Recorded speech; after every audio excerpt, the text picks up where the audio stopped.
Good morning. In the papers today, the government will commit to boost support for working parents by means of a new voucher scheme providing up to £1 billion per year in tax relief on childcare to help 2.5 million families. Working parents are to get £1,200 per year towards childcare expenses from 2015 if they use approved providers. The scheme envisages a new website where parents buy vouchers. For every 80p they contribute, the government will add in 20p up to the cap. It's thought to cost £750 million altogether, in addition to £200 million for those with universal credit, and will be partially paid for by the withdrawal of the current childcare voucher system.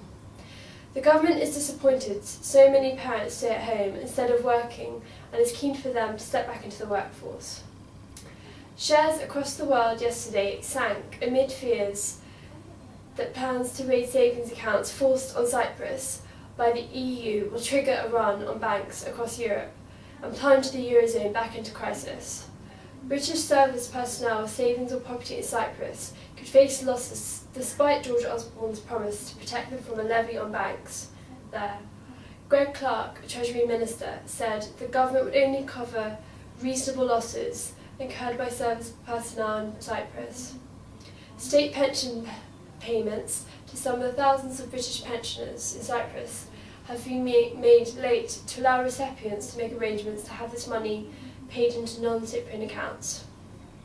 And finally, in property news today, the UK's biggest estate agent, Countrywide, is set to be priced at the high end of a 330p to 350p range when it returns to the public markets after an absence of almost 6 years.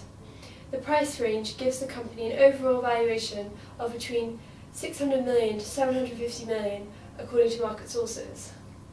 Countrywide plans to raise £200 million from the sale of new shares to repay debt and grow the business will take place.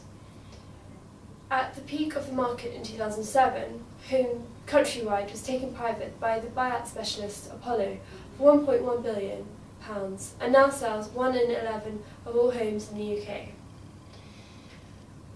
Finally, Deirdre Hipwell, property correspondent of The Times, won the Property Business Journalist of the Year and Property Staff Writer at the LSL Awards last night. And also the Bricks and Mortar section won the National Property Supplement of the Year. Thank you.